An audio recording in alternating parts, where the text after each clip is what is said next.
Olá, boa tarde. Estamos de novo em mais uma entrevista sobre o projeto O Dia Seguinte.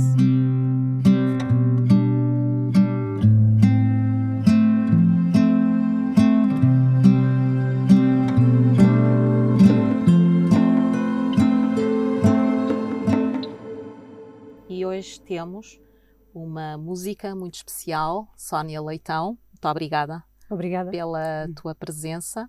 É sempre um gosto rever-te, seja no mundo da arte, seja noutras situações como o mundo do yoga, que já falaremos a seguir. E nesta entrevista, é a quinta entrevista que fazemos deste projeto, com artistas de vertentes muito distintas. O objetivo é efetivamente refletirmos sobre o que é que foram estes 2 anos de confinamento e como é que este estado da pandemia que se mantém, agora numa fase um pouco mais calma, mas não totalmente terminada, como é que um artista desenvolveu o seu trabalho criativo e como é que geriu de alguma forma as suas emoções e o seu trabalho profissional. Sónia, vamos um pouco antes da pandemia. Sim. Vamos fazer aqui uma breve viagem. Como é que tu começas? Tu és uma música de um instrumento musical específico, a guitarra, e como é que tu chegas a esta prática musical? Bem, antes de mais, muito obrigada pelo convite, é uma grande honra estar aqui e poder partilhar.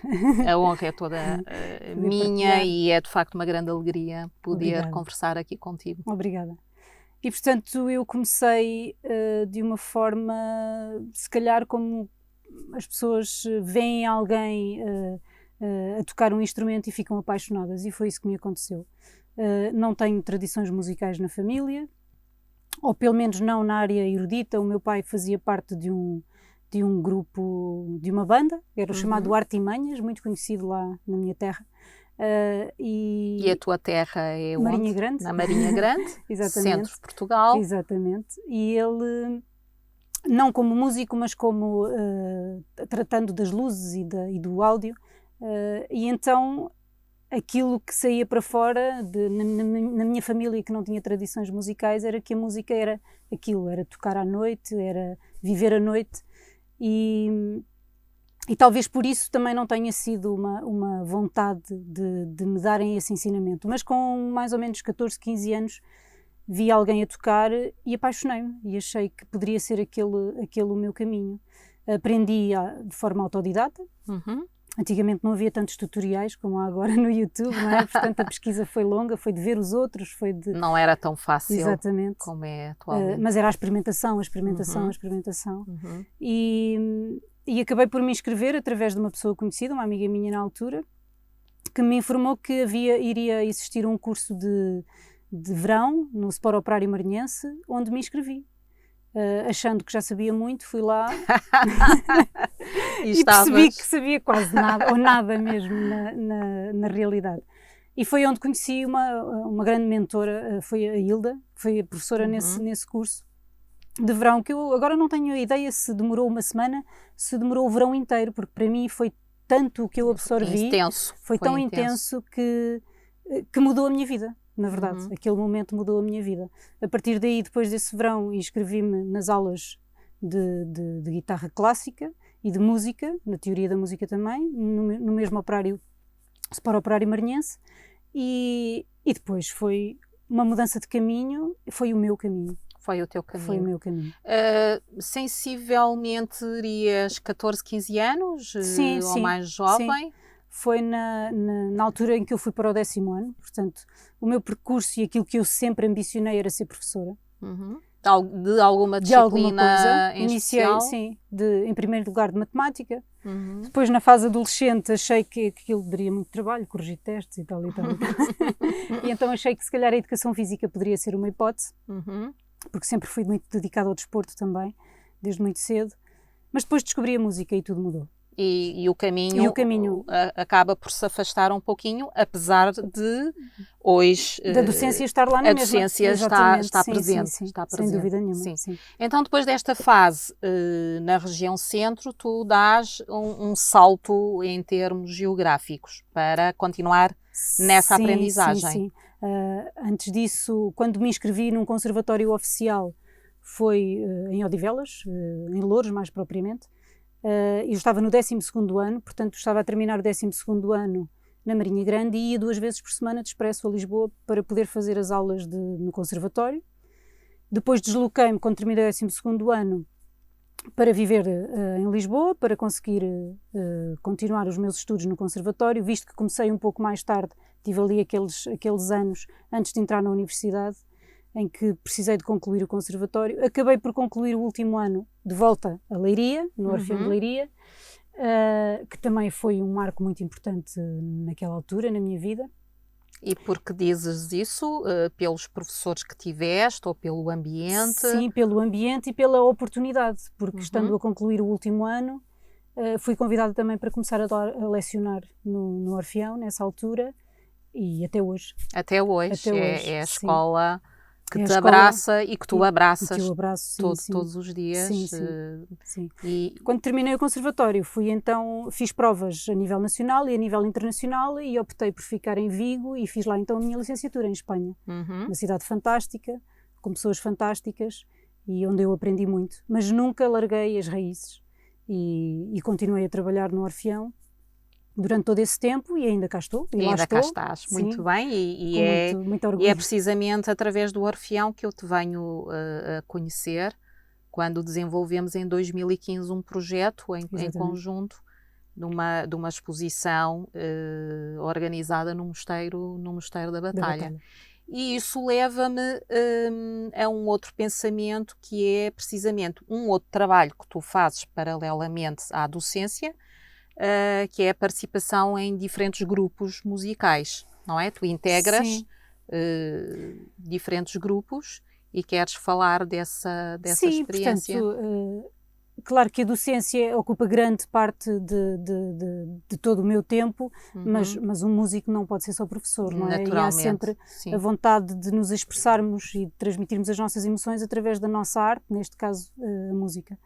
E efetivamente somos solicitados muitas vezes para vários eventos e às vezes até criamos grupos específicos para aquele evento. Exatamente, pronto. E nesse âmbito já tive outros com objetivos mais prolongados, como o trio de guitarras de Leiria, por exemplo. Chegámos a fazer concertos internacionais. Tenho com a Hilda Coelho um duo. Não trabalhamos tão regularmente, mas sempre que é preciso também nos juntamos. E depois tenho agora 2 projetos que realmente me ocupam bastante tempo e que me dão muito prazer e muito gosto de fazer. Um deles é a Stang for Women, que somos 5 mulheres que nos juntamos também por um mero acaso para fazer uma pequena participação num concerto de professores da escola, porque somos todas colegas no Orfeão de Leiria. Não foi a preparação para o Festival da Música, não, foi antes. Foi antes, sim. Exato. E depois dessa participação no concerto de professores é que percebemos que aquilo tinha pernas para andar. E deram um salto para outra. E decidimos que podia ser um projeto para nós abraçarmos e estamos a abraçar. Obviamente que isto foi tudo antes do Covid, entretanto as coisas alteraram um bocadinho. Pois, houve. E tenho um outro projeto que é menos erudito, vamos lhe chamar assim, que é com a Liliana Santos. A Liliana Santos, a nossa professora de yoga. Exatamente, que se chama As Colibri, e onde nós nos juntamos numa coisa muito improvisada, muitas vezes, mas para fazer e para dar também música. Mas uma música diferente, portanto, uma música mais meditativa, mais de bem-estar. Uma música de medicina, vamos chamar assim, ou mesmo mantras, portanto... Trabalham muito esta prática do mantra. Sim, sem dúvida. E isto leva-me, falando nesta ligação que nós as duas temos, esta amiga em comum que é a Liliana, isto leva-me a pensar noutra ponte que tu aqui estabeleceste e que eu penso que foi extremamente importante para a tua prática como artista e como professora, que é a prática das viagens, não é? Tens ido por esse mundo fora, não é? Tanto na Ásia como na América do Sul, e de que forma é que todas estas viagens contribuíram para o teu grande enriquecimento, não só interior, mas também como artista? Bem, eu acho que conhecer outras culturas é sempre enriquecedor de qualquer forma, percebermos que existem pessoas que vivem de uma forma diferente, dá-nos também uma perspectiva diferente das coisas e da vida. A primeira viagem que eu fiz foi talvez com 15 anos, em que me coloquei num autocarro com um grupo de amigos e fui até à Polónia. Portanto, foi ir de autocarro com 15 anos até à Polónia, acho que foi assim uma grande aventura. Sim, um abrir de horizontes, ainda para mais porque tinha passado por uma situação muito, muito pouco feliz, ou bastante infeliz na minha vida, há muito pouco tempo, e de repente percebi que podem haver outras situações que nos fazem acordar com um sorriso todos os dias. Mas despoltou qualquer coisinha, não é? Portanto, a vontade de conhecer outras culturas, outras pessoas, outras formas de viver, outras formas de estar, outras formas de pensar.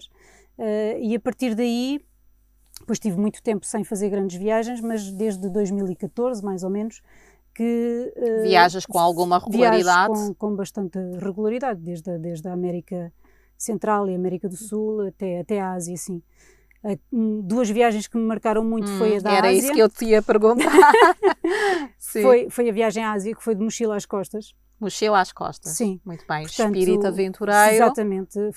Éramos quatro amigos, e fomos até à Indonésia, atravessámos a ilha de Java toda de comboio, depois passámos para Bali, em Bali alugámos uma moto, duas motas, neste caso éramos 4, e percorremos toda a ilha de moto, sempre sem saber onde é que íamos dormir no dia a seguir, ou nessa noite. Sim. E isso foi espírito de aventura ao máximo. No meu ponto de vista, eu que sou uma pessoa que gosto, ou que achava que gostava de alguma conforto e de alguma organização, também me senti em casa, vamos dizer assim, nesta do que é que vai acontecer, qual é a perspectiva que temos, onde é que vamos dormir.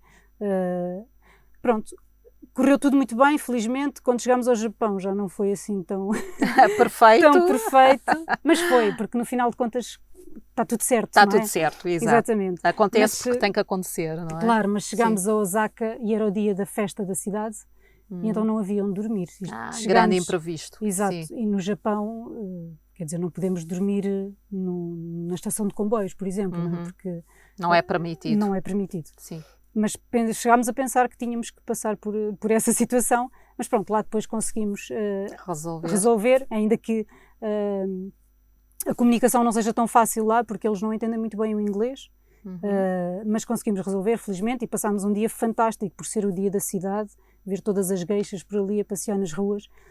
Foi de facto muito marcante. A outra viagem que me marcou bastante foi uma ida ao México, e eu tenho uma ligação muito grande com as tradições daquele lugar do mundo, daquele espaço físico do mundo, e também ao Peru, onde fui sozinha, e realmente no Peru eu senti-me em casa. Numa cidade muito em especial, em Cusco, que eu cheguei sozinha à noite, pensei, como era uma primeira viagem sozinha, não me vou arriscar muito, mas em Cusco eu não consegui. Eu larguei as coisas no hotel e eu tenho que ir desbravar estas ruazinhas, porque eu bebia tudo aquilo que recebia, e foi realmente muito marcante. Foi, de alguma forma, o realizar-me e o acreditar que eu sou capaz. Exato. De todas estas viagens, houve alguma que te marcasse mais profundamente na área musical e que tenha de alguma forma servido de inspiração para algum trabalho?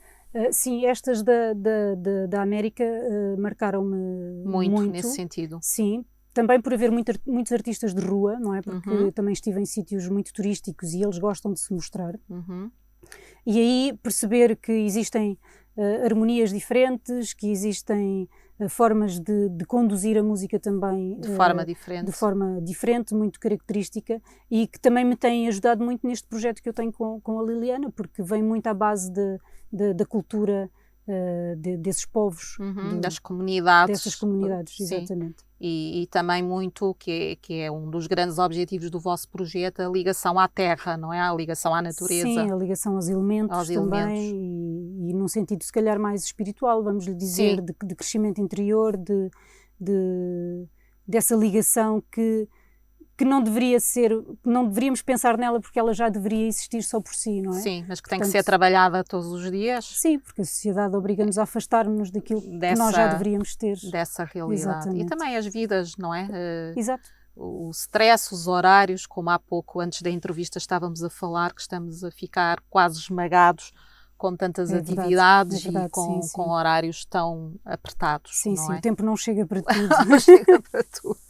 Bom, se calhar o erro também é nosso, porque deveríamos gerir e também, e nós que estamos ligadas ao mundo artístico, sabemos que muitas vezes é muito difícil dizer não às solicitações, não é? E às vezes tantos trabalhos que fazemos pro bono, porque, enfim, somos entusiastas, Claro. Da arte, da cultura e, portanto, estamos sempre, de alguma forma, diariamente envolvidas com estas práticas, claro. não é? E porque, de facto, os artistas sentem-se bem a criar, não é? E, Exato, portanto, sim. um músico precisa dessa forma de expressão, e para se expressar também precisa de estar no palco e de se mostrar e de receber o público. Tem que haver essa partilha constante essa interação, com claro o público. E falando nestas questões que têm a ver com o processo criativo, leva-me ao grande objetivo desta entrevista, para além, naturalmente, de querermos conhecer um pouco do teu percurso como pessoa e como artista, mas o grande objetivo por detrás deste projeto, o dia seguinte, é precisamente falarmos neste tempo que temos estado a viver, o tempo da pandemia. Ora, nós tivemos 2 confinamentos, não sei qual deles foi o mais difícil, e perguntava-te como é que tu viveste como artista, como é que tu viveste, como é que tu sentiste o primeiro e o segundo confinamento, e como é que geriste a tua parte emocional e também o processo criativo nesta fase. Pois, lembro-me perfeitamente do dia em que soubemos que iríamos para casa. Eu estava precisamente com a Liliana, estávamos a preparar um ciclo de várias apresentações, com algumas meditações pelo meio, o Ostara, que é o equinócio da primavera, e eu estava com ela quando recebi um SMS a dizer vamos todos para casa de uma amiga. E foi um choque, na verdade. Portanto, nós já sabíamos que as coisas estavam a acontecer lá fora, achamos sempre que estamos no cantinho, aqui no cantinho do mundo, intocável, ninguém quer nada connosco, estamos aqui quase esquecidos, não é? Mas na verdade é que chegou. Aconteceu. E foi um tumulto de repente, porque de um momento para o outro tivemos que reinventar tudo. Tivemos que reaprender a dar aulas, por exemplo, não é? Na primeira semana recordo-me que utilizávamos todas as plataformas disponíveis, sim, com uns alunos era com o WhatsApp, outros alunos era o Zoom, era uma confusão enorme, mas nunca virámos as costas a nada, não é? E nesse aspecto as escolas tiveram um papel preponderante. Extraordinário, porque nunca foi perdida a ligação com o aluno, exatamente, ou com o grupo, exatamente, não é? Sim. E bem ou menos bem, porque naturalmente houve alternativas menos positivas, e o online tem muitas limitações, especialmente para um artista. Especialmente na música, quer dizer, nós online não podemos trabalhar a qualidade do som, por exemplo. Exato. Trabalhar o ritmo é algo muito difícil, ficamos limitados no tipo de trabalho que podemos fazer durante a aula. Contudo, também podemos dar atenção a outros pormenores que se calhar numa aula normal não daríamos. Não é? Por exemplo, há questões mais técnicas, mais precisas, exercícios mais técnicos que poderíamos fazer com os alunos, mas eu acho que o mais difícil foi mesmo manter a motivação dos alunos. Sim.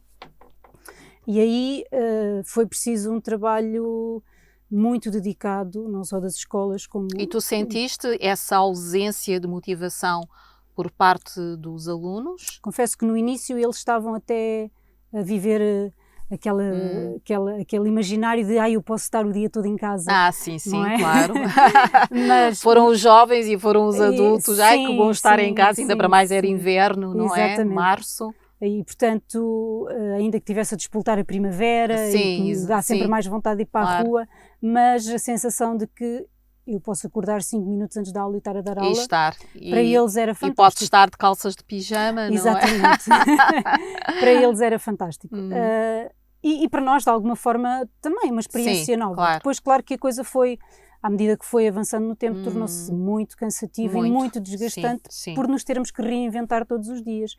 E numa escola de artes isto não é fácil. É mais exigente ainda, não é? Sim. Principalmente quando os alunos têm de se levar a palco, vamos dizer assim, e de estar em palco para mostrar aquilo que vão fazendo, porque faz parte do percurso deles, e de repente não há palco. Não há palco. E de repente, depois no segundo confinamento, já estávamos todos muito cansados, ainda que já estivéssemos uns degraus acima do salto que fizemos a nível tecnológico, da evolução que Sim, essa aprendizagem da primeira fase já deu outra preparação.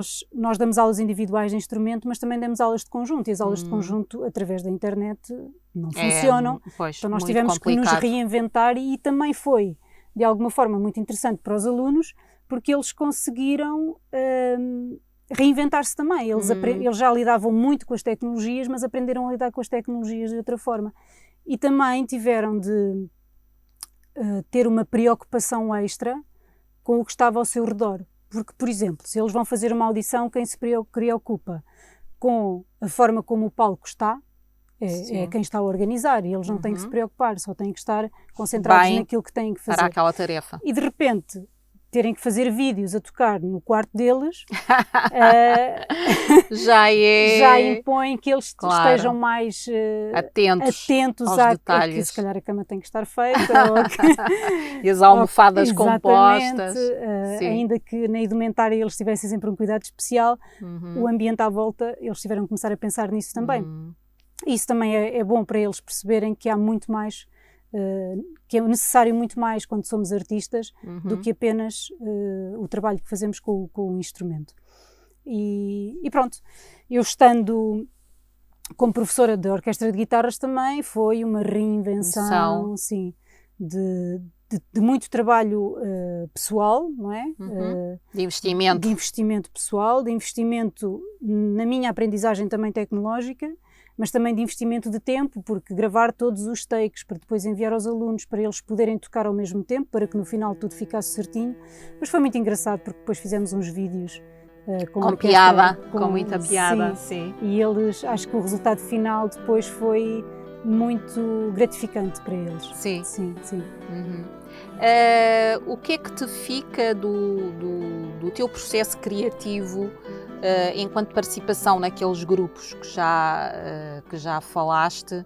Tu achas que tiveste mais tempo para criar, ou devido a todos esses contratempos e esse tipo de exigência que tu tinhas enquanto professora, ainda te limitou mais o tempo para novas ideias? Então, quando começou o confinamento, todos achávamos que íamos ter tempo para tudo. Para tudo, não é? E eu achei, agora vou ler todos os livros que tenho na minha mesa e que estão à espera do tempo certo. Que estão ali! Exatamente. Vou comprar mais livros para ler ainda, vou estudar muito mais horas, porque vou ter muito tempo para tudo. E vou dormir mais. Vou dormir mais, porque já me posso levantar mais tarde para começar as aulas. Só que não é? Na verdade... De modo algum. De modo algum. Sim. Porque a dedicação teve que ser muito maior, o facto de nos reinventarmos e de termos que ter o nosso foco numa nova forma de estar e de aprender e de ensinar foi de facto muito bom, não é? Porque aprendemos, mas retirou-nos muito exigente. Retirou-nos muito, e no final do dia, depois de 8 horas online, olhar para um computador, não há muita capacidade para nos podermos criar. Sim, para podermos criar e para podermos estar com o nosso instrumento, que é aquilo que qualquer artista, músico, mais gosta. E efetivamente isso foi limitante. Sim, no um meu pouco ponto esmagadora. De vista, um pouco esmagador, sim. mas inventámos outras coisas e, Claro. portanto, O balanço demos um salto não é quântico, de todo negativo. Não, é de todo. Sim. Não. Acho que demos até um salto quântico, não é? Até aprendemos e demos ainda mais valor ao facto de podermos estar juntos fisicamente, não é? E os alunos também sentiram muito isso, porque de repente deixaram de poder apresentar-se em público, passaram a fazer gravações em casa, não é? Para mandar.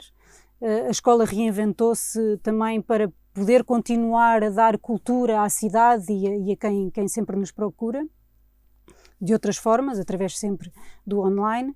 E também, de repente, depois voltámos à escola e passámos a fazer audições no nosso auditório, mas sem público. Portanto, sim, porque numa primeira fase não tínhamos público. Exatamente. Ou tínhamos a sala meio vazia, não é? Numa primeira fase mesmo sem não público. Havia, era só exato, uma câmara e os alunos no palco. E, portanto... Também era estranho. Certo. E agora sim, estamos a voltar de uma forma mais natural. Mas é interessante porque sempre fiz com eles reflexões sobre aquilo que se estava a passar. Tenho muito esse hábito porque... trabalhar arte não é só trabalhar técnica musical, claro. Temos que ir um bocadinho mais além. E sempre fomos refletindo sobre o que estava a passar, o que é que eles sentiam quando tocavam só para uma câmara, o que é que eles sentiam quando estavam em palco e não havia público.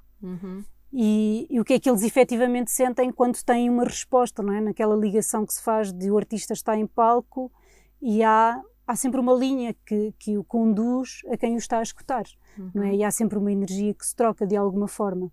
E estar em palco e não ter público, não receber palmas no fim... É um copo meio vazio. Meio vazio, sim, meio vazio. Sim. Sónia, os teus alunos têm idades diferentes. Consideras que dentro deste panorama da pandemia e com os 2 confinamentos, consoante a idade, geriram pior ou melhor a situação, ou de uma maneira geral geriram de uma forma, enfim, homogénea em termos comportamentais? Como eu referi há pouco, no início eles até estavam entusiasmados com a ideia depois de poderem estar em casa e tal, mas depois senti que foi cada vez mais difícil mantê-los motivados. Gradualmente foste sentindo a quebra? Fui sentindo a quebra. Mas em algum grupo específico ou de uma forma geral todos? De uma forma geral. Todos? De uma forma geral todos, sim. Talvez ali na fase dos 14, 15 anos... Pior? Tivesse sido um pouquinho pior, porque é quando eles querem começar a descobrir o mundo e a mostrar e a sair e a estar com os amigos. E o facto deles não poderem estar com os amigos é muito difícil. Trouxe-lhes ali alguma forma menos interessante para eles, não é? Portanto, de uma forma até infeliz. Infeliz, não é? sim, diria mesmo, talvez, sim. Mas aquilo que mais de alguma forma me tem marcado é agora estarmos a retomar de alguma forma. E, por exemplo, ainda recentemente tive a audição dos meus alunos e eu dizer-lhes durante a aula, antes da audição, que eles, estando em palco, podem retirar a máscara, por exemplo, e eles me perguntarem, mas professor, é mesmo necessário retirar a máscara? Já estão tão habituados à prática. Sim, alguns deles nem nunca tocaram em palco sem máscara, não é? E na verdade para eles é uma proteção. Exato. Não é? Eles estão em palco muito expostos, mas têm ali uma proteção. Mas para mim eu acho que foi um choque tão grande para mim, muito mais do que para eles foi natural. E na verdade é que eu diria que 90% dos meus alunos na audição não tiraram a máscara para tocar, mesmo estando em condições de segurança, porque estavam sozinhos no palco e o público estava à distância e eles não estão a falar, estão simplesmente a tocar. E mantiveram. Portanto, para eles aquilo é uma proteção. O que é que eu acho? Que tudo isto acabou por trazer à sociedade em geral alguma falta de empatia, eu diria. Passámos a ser pessoas mais distantes umas com as outras. Criamos mais uma máscara entre tantas exatamente. que temos, vestimos não é? mais umas armaduras, vamos chamar assim. Mas quando nós achávamos no início, quando tudo começou, que a partir daqui íamos ser todos melhores pessoas. Pois. Não é? E A verdade é que também ainda não saímos desta situação de doença. E entretanto já estamos numa outra fase, também, que é a fase da guerra da Ucrânia. Exatamente, e portanto parece que não nos deixam respirar, efetivamente. Sim. E a máscara é o símbolo disso mesmo, não nos deixam respirar. E já agora que estamos a falar nisto, tu sentes da parte dos jovens com quem tu contactas diariamente que esta guerra que está, no fundo, está às nossas portas, não é? Porque estamos a falar, não quer dizer que todas as outras guerras que lamentavelmente existem em outras partes do mundo sejam menos dramáticas, mas esta, como está muito próximo de nós, e também a comunidade ucraniana e até russa é considerável no nosso país, tu sentes que da parte dos jovens há uma ansiedade, há medo? Como é que os jovens estão a reagir a este período que fez ontem um mês que começou? Aquilo que eu sinto é que eles têm talvez alguma curiosidade sobre aquilo que se está a passar. O que é que se passa? E sinto também que há algum receio do que possa daí advir, não é?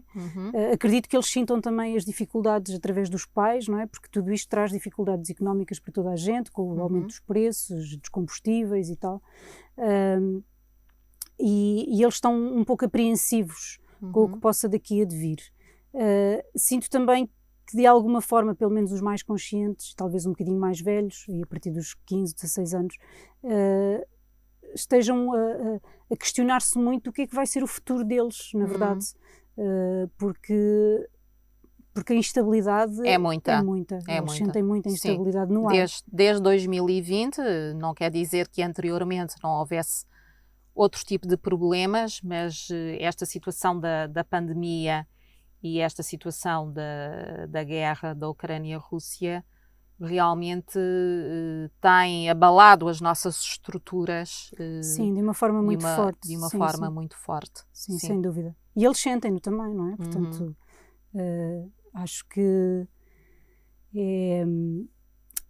é necessário voltar-lhes a trazer-lhes esperança, porque eu sinto que alguns deles não têm grande esperança no que possa ser o futuro.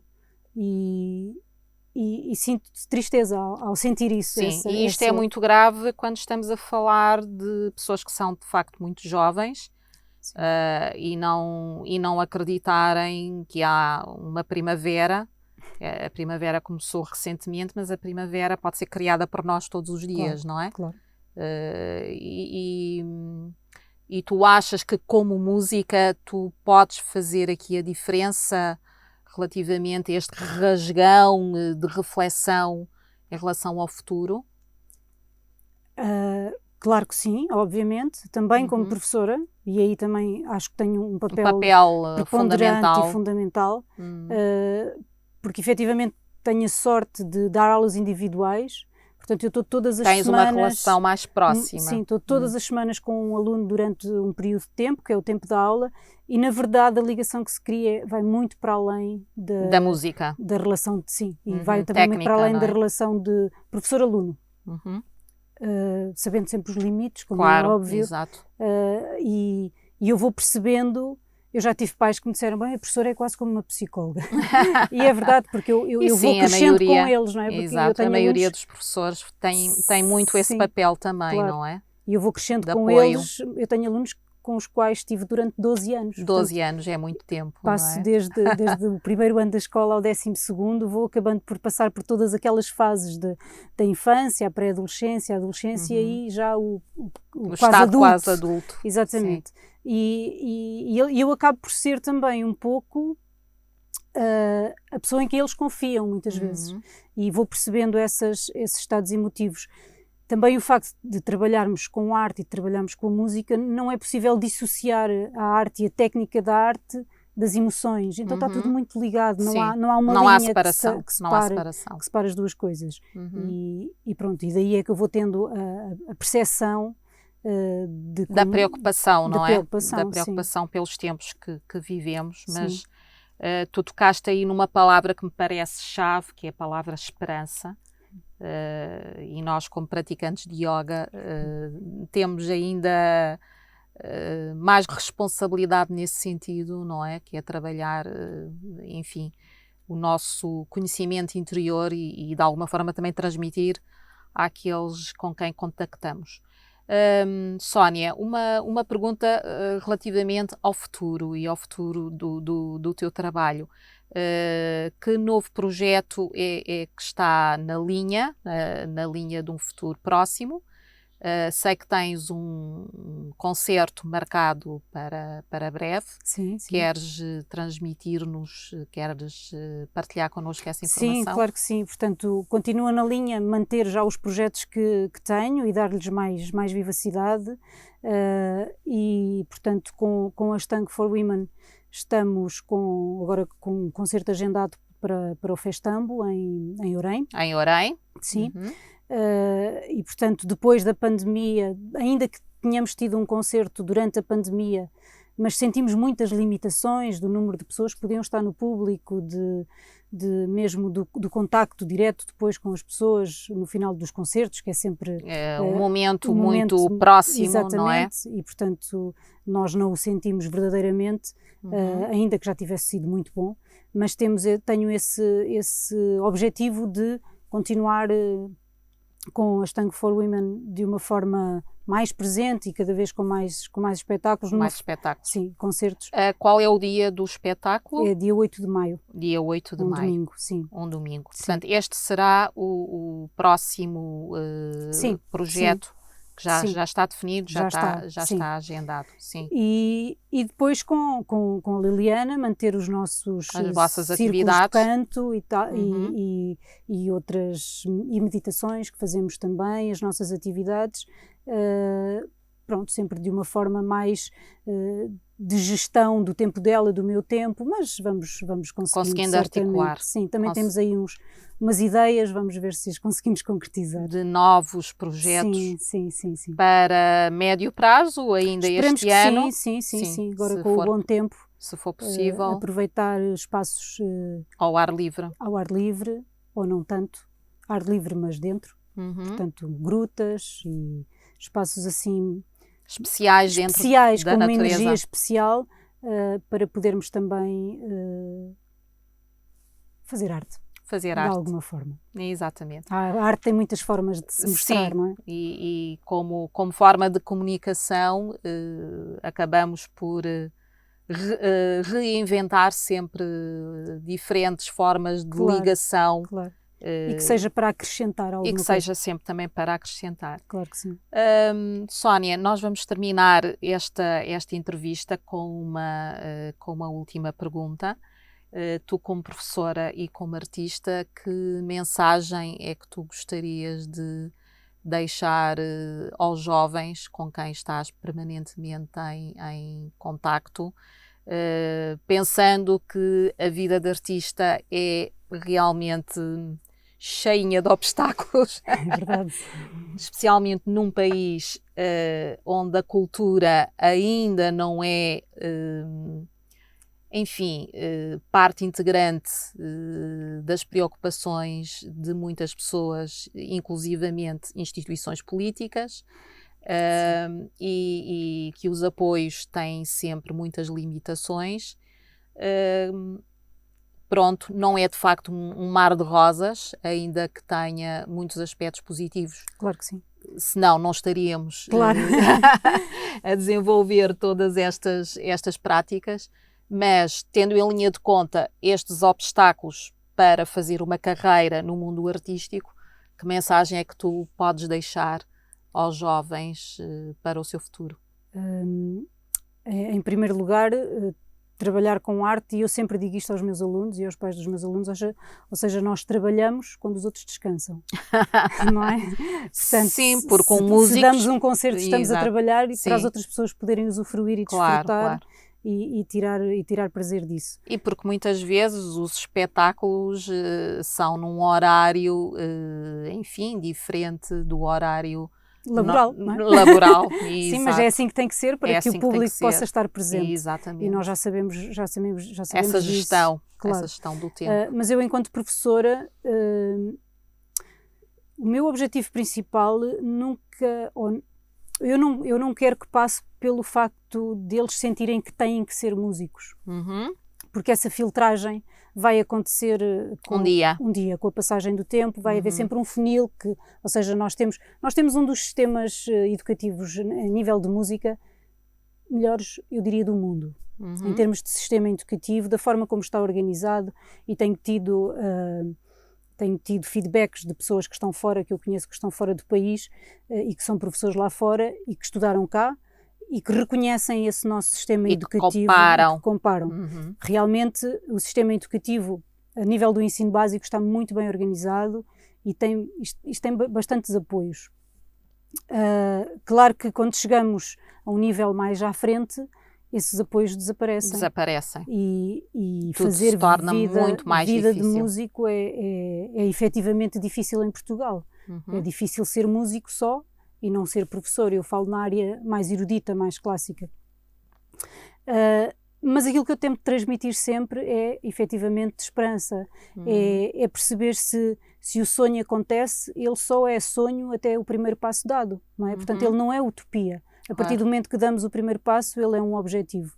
E felizmente tenho tido muitos alunos, ainda recentemente um aluno meu que esteve a estudar em Espanha, em Vigo, e que agora fez provas para entrar em Weimar, e está lá, e ainda há pouco tempo falei com ele e ele estava super feliz a fazer carreira lá fora. Efetivamente é isso. Seguiu o sonho. Seguiu o sonho, exatamente. E foi atrás, foi em busca. Mas para irmos em busca é preciso muito trabalho, muita dedicação, muito foco, muito método, e é preciso nunca deixar de sonhar. Claro que nós não podemos querer isto só com uma perspectiva dos alunos irem para fora. Portanto, se nós queremos mudar as coisas cá dentro, eles têm que ficar cá, não é? Temos que ter esperança e criar condições também. Temos que criar condições para isso. Sabendo que a cultura é sempre o primeiro sítio a cortar quando entramos numa crise económica. Exato. É muito triste, mas mas todos nós, real. Sim, todos nós percebemos durante o confinamento que é muito difícil viver sem cultura. Sim. E por isso é que houve toda esta vontade dos músicos e artistas de se mostrarem também através da internet. No fundo é dizer ao mundo, acordem, porque a vossa vida sem os artistas é tristíssima, não é? Mas vamos dizer que nós somos pessoas muito especiais. Porque fomos os primeiros a ir para casa. Nós temos essa consciência, não é? Fomos os primeiros a ir para casa, não é? Sem apoios. Sem apoios. E somos os primeiros a apoiar quando há necessidade de ajudar alguém. Sim. E portanto, exatamente. Acho que isso é o que a arte nos dá. É essa capacidade de sermos humanos. Bem. Sónia, foi um prazer. Muito obrigada por esta partilha. Obrigada. E por te conhecermos agora um pouquinho melhor, e muito sucesso em todas estas práticas, e será sempre um gosto voltar a encontrar-te. Obrigada. Muito obrigada. Foi mais uma entrevista com Sónia Leitão para o projeto O Dia Seguinte, no fantástico estúdio de Rui Almeida.